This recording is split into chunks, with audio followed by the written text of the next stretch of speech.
계속해서 하나님의 질문, 오늘은 11번째 시간입니다. 호세아 말씀 11장을 펴시면 되겠습니다.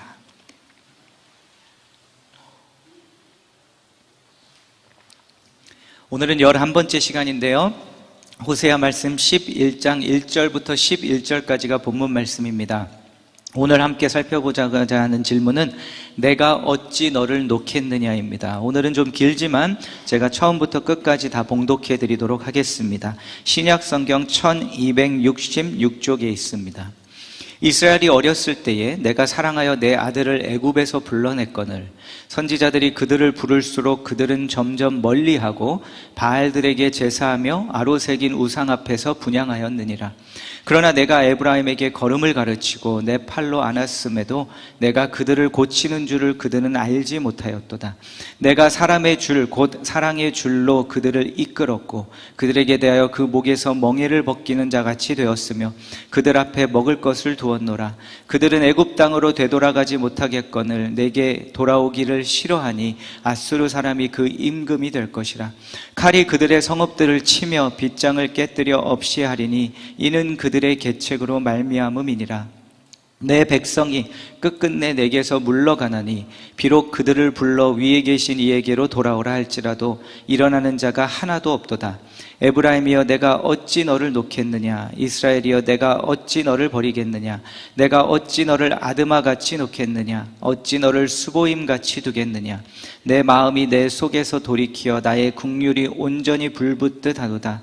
내가 나의 맹렬한 진노를 나타내지 아니하며 내가 다시는 에브라임을 멸하지 아니하리니 이는 내가 하나님이요 사람이 아님이라. 내 가운데 있는 거룩한 이니 진노함으로 내게 임하지 아니하리라. 그들은 사자처럼 소리를 내시는 여호와를 따를 것이라. 여호와께서 소리를 내시면 자손들이 서쪽에서부터 떨며 오되 그들은 애굽에서부터 새같이 아수르에서부터 비둘기같이 떨며 오리니 내가 그들을 그들의 집에 머물게 하리라. 나 여호와의 말이니라. 아멘. 호세아서, 이 호세아 말씀은요, 호세아라는 이 선지자가 북왕국의 왕 여로보암 2세가 통치하던 때 주전 약 755년부터 710년 정도까지 약 40여 년에 걸쳐서 활동했던 선지자입니다.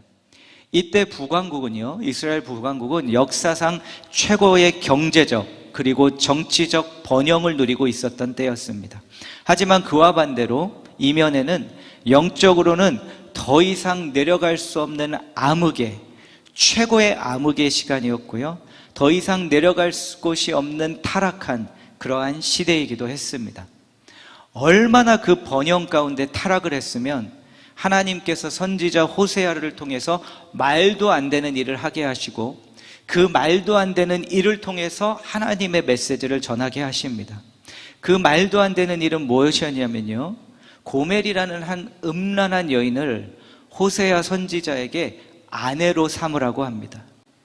그리고 그가 계속 음란한 짓을 다른 남자들과 해도 끝까지 그 여인을 사랑하라는 것입니다, 아내로.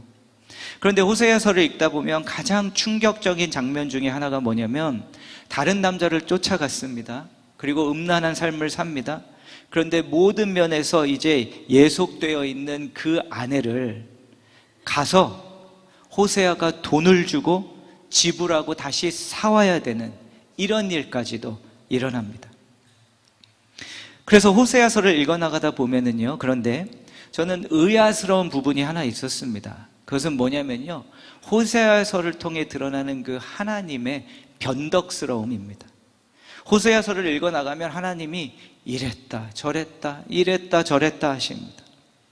1장에서는 고멜이라는 여인과 결혼을 하라고 하시고요, 자녀들을 낳으라고 하시는데 또 그 자녀들은 뭘 잘못했는지 그 자녀들의 이름을 이렇게 지으라고 하시고 자녀들의 이름을 통해서 메시지를 전하라고 하십니다. 여러분, 제가 보니까 그런데 맞기는 해요. 왜냐하면 목회를 해보니까 부르심의 길은 나만 혼자 가는 게 아니라 가정이 함께 포함되는 겁니다. 그래서 제가 목회로 다시 돌아올 때는 주님께 그 기도를 드렸었거든요. 제가 돌아갑니다, 주님. 그러니 내 자녀들도 아빠가 목사인 거 기쁘게 해주시고 상처받지 않게 해주시고 이들이 잘 이 하나됨의 부르심의 길을 갈 수 있게 해달라고 기도했던 기억이 있는데요, 기도했었는데요. 그래서 그렇지만 그럼에도 이 아이들의 이름은 너무나 좀 너무하십니다. 왜냐하면 첫 번째는 아들을 낳았는데 이름을 이스라엘이라고 지라고 하십니다. 이스라엘은요, 장소 이름인데 예후 왕조가 옴리 왕조를 완전히 멸망시킨 자리입니다. 말살시킨 곳입니다.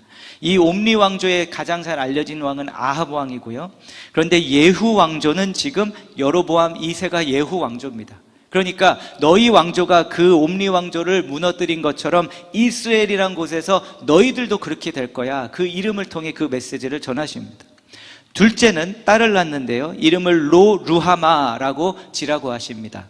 히브리어에서 앞에 로가 붙으면 부정을 하게 되는 건데요, 루하마란 뜻이 긍휼이란 뜻인데, 루하마, 그러니까 너희들은 긍휼을 받지, 여김을 받지 못할 것이다 라는 뜻입니다. 그리고 또 셋째를 낳는데 아들을 낳습니다. 그 아들의 이름은 무엇이냐면요, 그 다음 1장 8절부터 9절입니다. 고멜이 로루하마를 젖된 후에 또 임신하여 아들을 낳음에 여호와께서 이르시되 그의 이름을 로암미라 하라. 의미를 설명하죠. 너희는 내 백성이 아니요 나는 너희 하나님이 되지 아니할 것임이니라. 로를 또 붙이고요, 암미는 백성인데 내 백성이 아니다 라고 하나님께서 그 셋째 아들을 통해 이 메시지를 전하십니다. 그래서 너희는 긍휼받지 않을 걸자고, 그리고 또 내 백성이 아니라고 말씀하셨는데 바로 그 다음 10절에 뭐라고 말씀하시는지 한번 보겠습니다. 그러나 이스라엘 자손의 수가 바닷가의 모래같이 되어서 헤아릴 수도 없고 셀 수도 없을 것이며 전에 그들에게 이르기를 너희는 내 백성이 아니라 한 그곳에서 그들에게 이르기를 너희는 살아계신 하나님의 아들들이라 할 것이라. 11절, 이에 유다 자손과 이스라엘 자손이 함께 모여 한 우두머리를 세우고 그 땅에서부터 올라오리니 이스라엘의 날이 클 것이미로다. 2장 1절, 너희 형제에게는 암미라 하고 너희 자매에게는 루하마라 하라. 긍휼을 안 줄 것이라 하시고 내 백성이 아니라고 말씀해 놓으시고 바로 그 다음에는 또 내 백성이 될 것이고 긍휼을 주시겠다고 합니다. 여러분, 우리가 실수로만 말을 조금 바꿔도 그렇게 우리가 질책을 받고 질타를 받는데, 하나님은 이것은 그냥 완전히 그냥 반대되는 말을 그 바로 다음에 하시는 겁니다. 너희들 내 백성 아니야? 그런데 내 백성이야. 너희들의 긍휼 안 줄 거야? 그런데 긍휼 줄 거야. 이렇게 이랬다 저랬다 하시는 하나님을 호세아서를 통해서 봅니다. 2장에서도 또 이것을 봅니다. 2장 2절, 2장에서는 이제 이스라엘 백성들을 마치 법정에 세워두시는 듯 하면서 말씀하십니다. 그리고 이스라엘에게 이렇게 말씀하십니다. 북이스라엘에게 너희 어머니와 논쟁하고 논쟁하라. 그는 내 아내가 아니요 나는 그의 남편이 아니라 그가 그의 얼굴에서 음란을 제하게 하고 그 유방 사이에서 음행을 제하게 하라. 그렇지 아니하면 내가 그를 벌거벗겨서 그 나던 날과 같게 할 것이요 그로 광야같이 되게 하며 마른 땅같이 되게 하여 목말라 죽게 할 것이며. 너무나도 이렇게 하나님을 저버리고 영적인 우상들과 그 음란을 행하는 이 이스라엘을 향해서, 북이스라엘을 향해서 주님은 나는 이제 그의 남편이 더 이상 아니야 라고 말씀을 하십니다.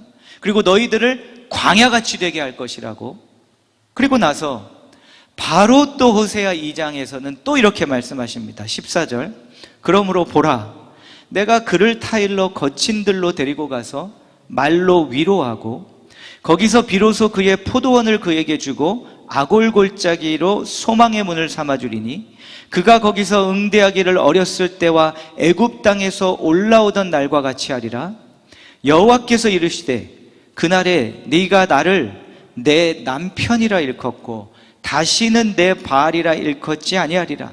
내가 바알들의 이름을 그의 입에서 제거하여 다시는 그의 이름을 기억하여 부르는 일이 없게 하리라.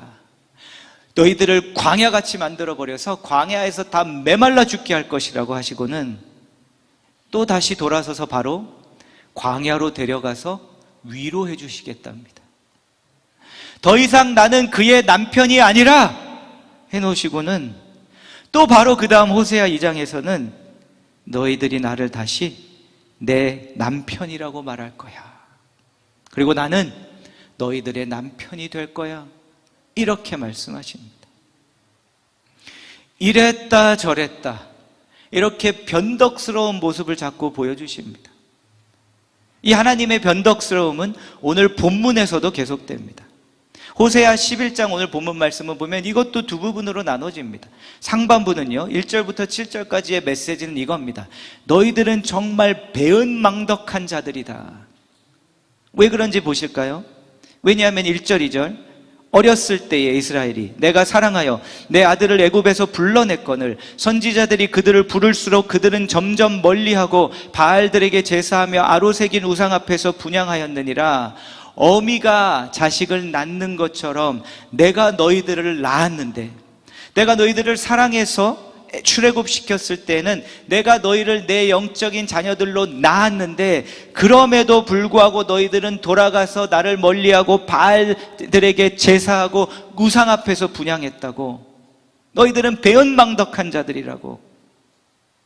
또 내가 너희들을 키우고 먹이지 않았냐고. 그 다음 3절, 내가 에브라임에게 걸음을 가르치고 내 팔로 안았음에도 내가 그들을 고치는 줄을 그들은 알지 못하였도다. 내가 사람의 줄 곧 사랑의 줄로 그들을 이끌었고 그들에게 대하여 그 목에서 멍에를 벗기는 자같이 되었으며 그들 앞에 먹을 것을 두었노라.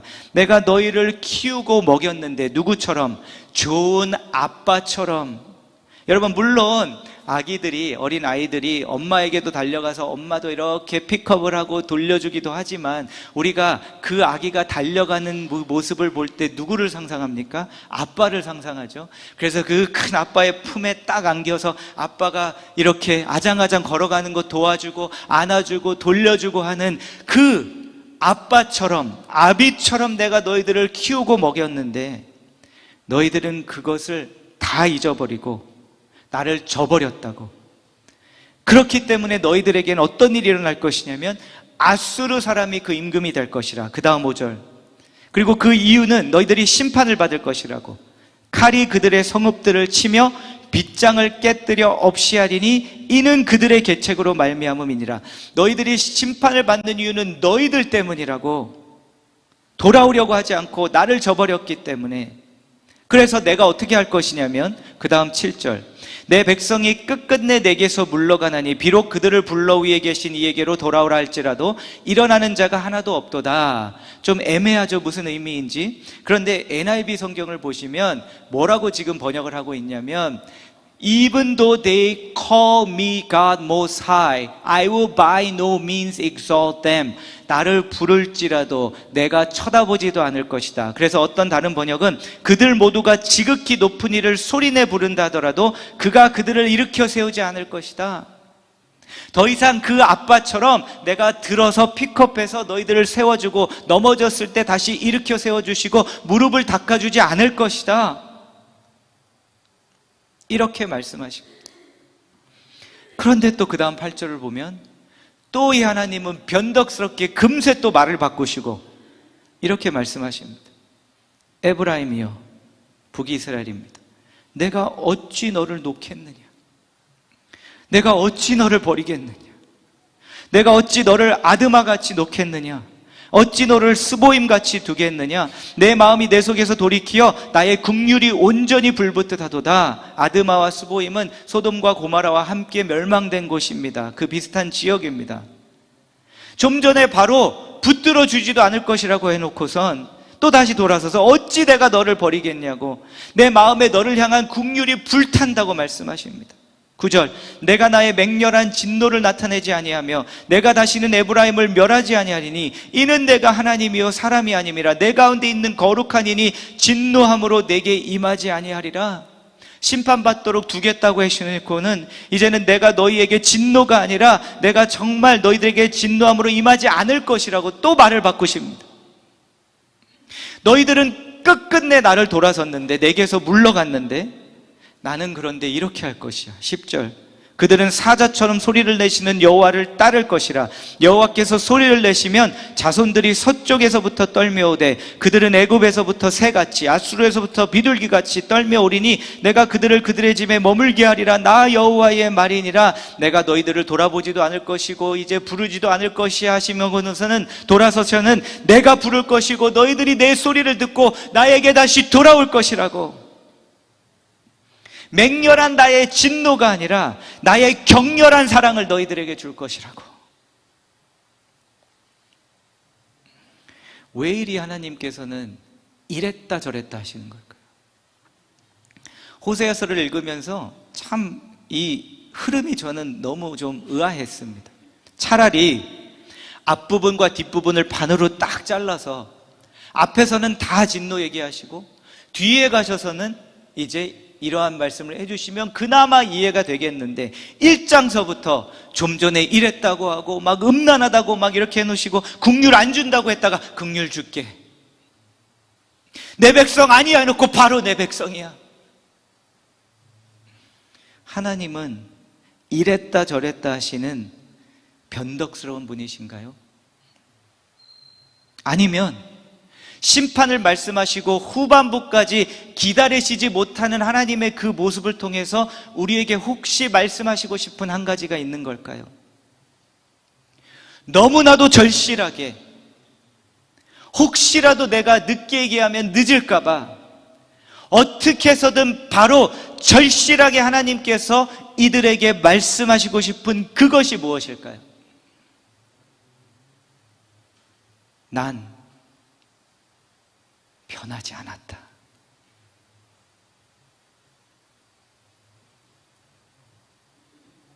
계속 이랬다 저랬다 하시는 듯한 이유는 난 안 변했어.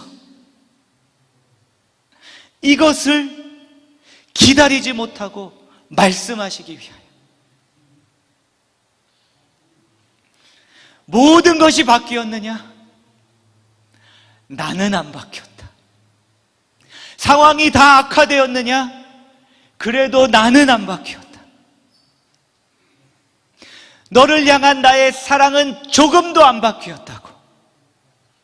그래서 이랬다 저랬다 변덕스러우셔서 이렇게 하신 것이 아니라 주체를 못하시는 겁니다. 내가 심판을 이야기하는데 이들이 혹시라도 잊으면 어떡하지? 모르면 어떡하지? 아니야, 나는 변하지 않았어. 너희들을 향한 나의 사랑은 안 바뀌었어.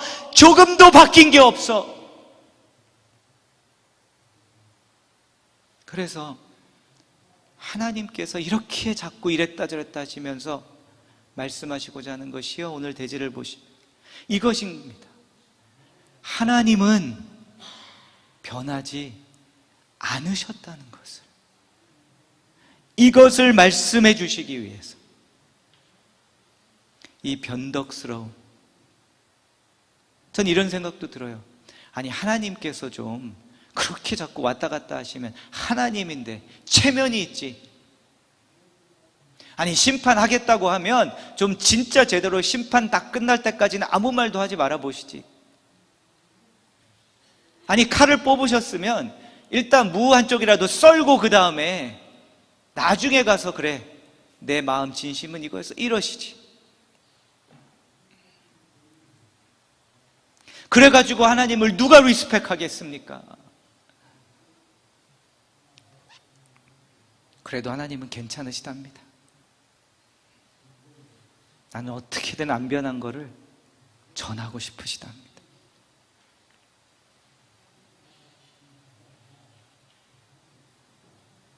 그러면 왜 자꾸 이렇게 왔다 갔다 이랬다 저랬다 하실 수밖에 없었습니까? 하나님이 변하신 것이 아니라 이스라엘 백성들이 변했기 때문에. 그들이 그들의 출애굽을 다 잊어버렸기 때문에 하나님께서 그들을 나의 자녀로 출산시켜 주셨는데, 영적으로 그들을 출산시켜 주셔서 자녀로 삼아 주셨는데 그 순간 다 잊어버렸기 때문에,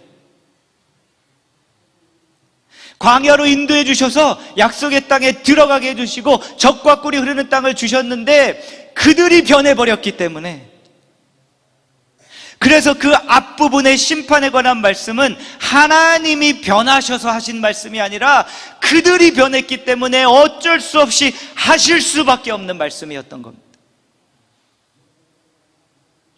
그렇게 인도해 주셔서 젖과 꿀이 흐르는 땅까지 인도해 주셨는데 들어가 놓고서는 이제 다른 신들이 더 좋아 보이는 겁니다. 그래서 그 신들을 이 고멜처럼 쫓아갔습니다. 남자들을 쫓아가듯이. 그럼에도 불구하고 나는 너를 향한 나의 사랑은 바뀌지 않았어. 조금도. 이 메시지가, 이 하나님의 이랬다 저랬다 변덕스러운 것처럼 보이시는 그 모습에 이 메시지가 담겨 있는 겁니다.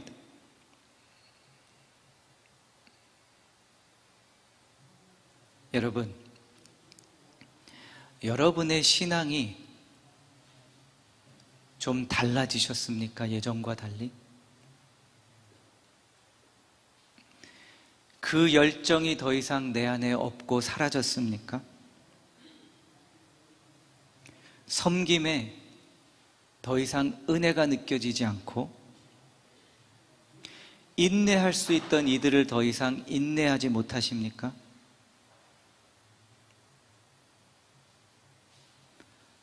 누가 변한 겁니까?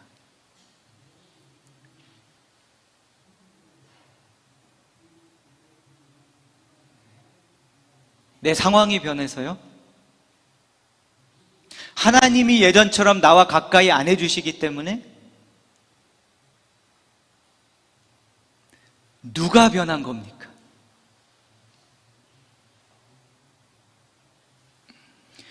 우리가 변한 겁니다.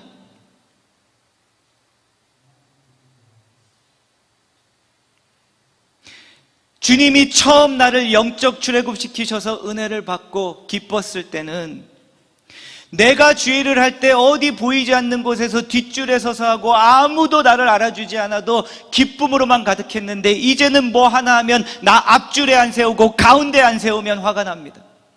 누가 변한 겁니다. 겁니까? 누가 바뀐 겁니까? 이 공동체가 바뀐 겁니까? 교회가 변질된 겁니까? 아니면 내가 변하고 내가 변질된 겁니까?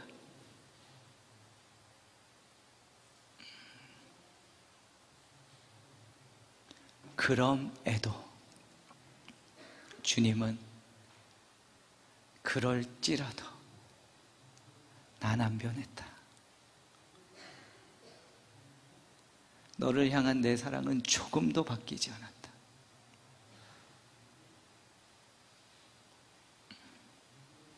늘 양해를 구하지만 다시 한번 죄송하다고 먼저 말씀드릴게요. 자꾸 이런 것들이 혹시 오해로 자랑처럼 들리실까봐 전혀 그런 마음 진짜 없습니다. 그런데 이 시에 이제 우리 청년 친구가 하나 있는데 그 친구가 이제 백인 친구를 하나 친구로 알게 돼서 그 친구가 이제 방문을 한 적이 있어요. 저희 교회에. 이 시 예배에. 그런데 이제 자기가 출석하는 교회가 있어서 이제 친구와 함께 뭐 한 달에 한 번 정도 오고 해요. 그런데 한번 방문을 하고 이제 그 다음 두 번째쯤인가 방문을 했을 때 이제 제가 인사도 좀 하고 하기 위해서 갔는데 이 친구가 막 눈이 반짝반짝거리면서 저한테 그러는 거예요. 그 하나님의 질문 시리즈 너무 좋다고. 그리고 내 페이버릿은 야곱이었다고. 그런데요, 그 친구가 그러는 거예요. 그래서 내가 주일날 여기 오지 못해도 그래도 내 교회에서 예배드리고 말씀은 듣고 있는데 혹시 호세아서에 나오는 이 질문도 할 거예요? 오늘 호세아 말씀은 그 친구가 아니었으면 이 시리즈에 없습니다. 그런데 이제 이 질문이었는지는 모르겠어요. 그래서 제가 잘못했는지는 모르겠지만 그러면서 그 친구가 내가 할머니한테도 소개를 해가지고 우리 할머니가 지금 말씀을 듣고 있다고. 근데 이 친구가 부모님은 교회를 잘 안 다녔고 할머니가 신앙생활을 열심히 하셔서 이 친구가 우리 교회 와서 예배를 드린다고 하니까 할머니가 우리 예배를 봤대요. 왜냐하면 이 손주 녀석이 이상한 교회 다니고 있지 않나 확인해 보려고. 그러더니 할머니도 이제 같이 들으신다고. 이 친구가 언젠가, 왜냐하면 움직이지를 못하신대요. 연세가 있어서. 그래서 한번 이 시 예배 모시고 오고 싶다고. 그래서 그날이 오면 나도 너무 좋겠다. 한번 모실 수 있으면 모시자고. 자, 목사님 왜 이런 얘기 하나? 저도 부끄럽지만 이유가 있습니다. 이 친구의 모습이 한때 내 모습 같지 않나요?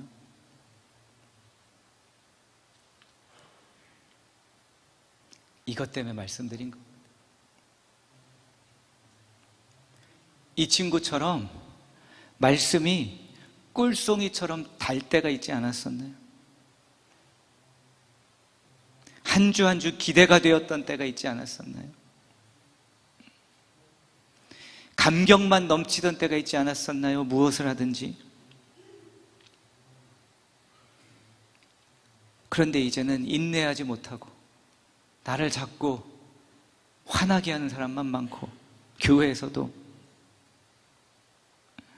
내가 앞줄 서지 않으면 짜증나고 기분 나쁘고.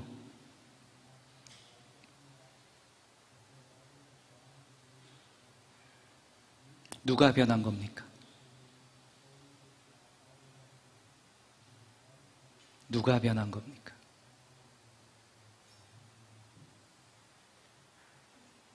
그런데 호세아의 메시지는 제가 지금 전하는 이 메시지가 아닙니다.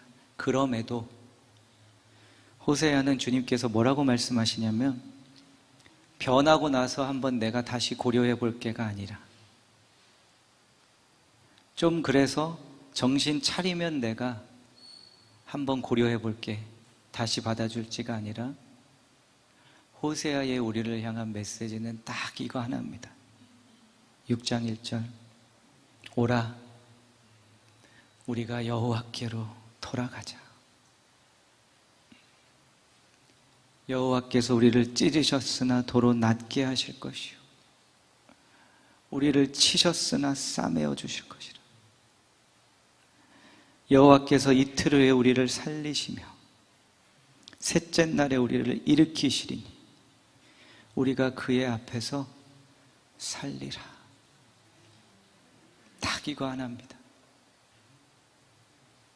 여러분, 남편이 자기 아내를 가서 돈 주고 사오는 게 말이 됩니까? 내 아내인데 내가 가서 돈 주고 사옵니까? 이 말도 안 되는 일을 하나님께서 아들 예수 그리스도를 보내주셔서 그분의 목숨으로 이미 자녀인 우리를 목숨으로 지불하고 우리를 다시 사셨습니다.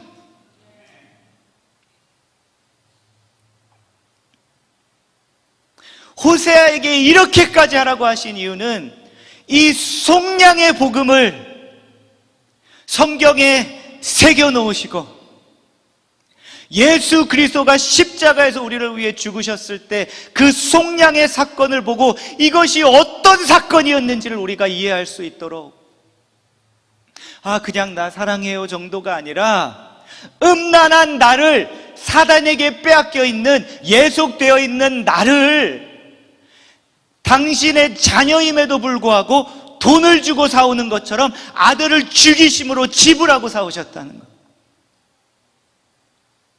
그래서 바뀌어야지만 내 아이에게 다시 올 수가 있어가 아니라, 변하면 받아주시겠다가 아니라, 돌아선 것은 너지만 돌아오기만 해라.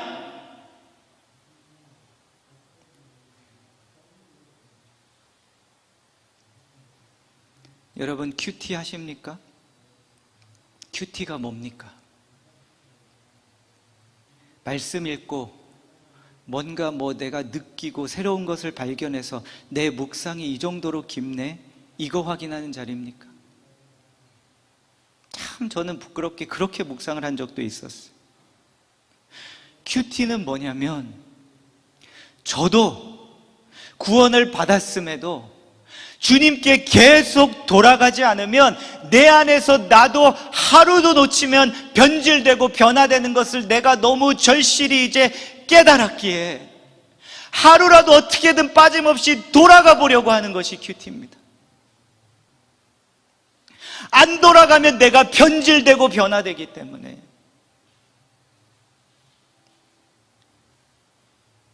작은 섬김이라도 내가 전도사야? 목사야? 이 감격이 넘쳤던 제가 이제는 앞줄 서지 않고 가운데 서지 않으면 불평하고 기분 나쁜 변질되는 자이기 때문에 어떻게든 돌아가고 또 돌아가는 것이 저에게 예배요, 새벽 기도의 자리요, 말씀 묵상의 자리요.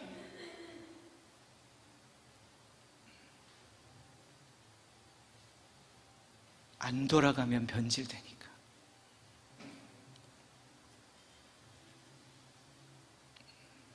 이것을 알고 계신 주님께서는 그런데 단 한 번도 몇 번째 변질돼서 돌아오냐, 이게 아니라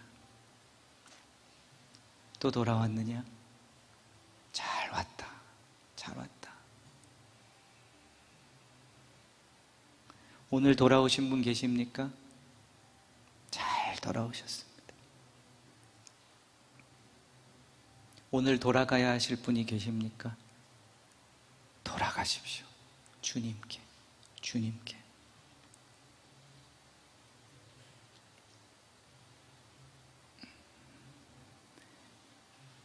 생각이 정리가 안 돼서 이랬다 저랬다 변덕스러우셔서 이 말했다 바로 말을 뒤집고 바꾸시는 것이 아니라 나를 향한 사랑이 너무나도 격렬하셔서 참을 수 없어서, 견딜 수 없어서, 아니야, 너는 내 백성이야, 아니야, 나는 너의 남편이야. 저는 조금은 공감은 돼요. 저는 딸 아빠이기 때문에 딸들을 혼내고 나면 제가 너무 빨리 금세 저도 돌아가서 미안하다고 하고 사랑해 하거든요. 이해가 돼요. 주체할 수 없는 거예요. 혹시라도 이 아이들이 내 사랑을 의심하지 않을까, 견디지 못하는 겁니다. 찬양팀 나오실 때요, 오늘 메시지는 그래서 여러분 왜 변질되셨습니까가 아니라 나는 변했을지라도 조금도 안 변하신 하나님의 사랑하신 하나님께서 오늘 돌아오라 할 때 고집 부리지 마시고 주님께 돌아가시는 저와 여러분이 되시기를 간절히 소망합니다. 아멘. 우리 함께 찬양하겠습니다.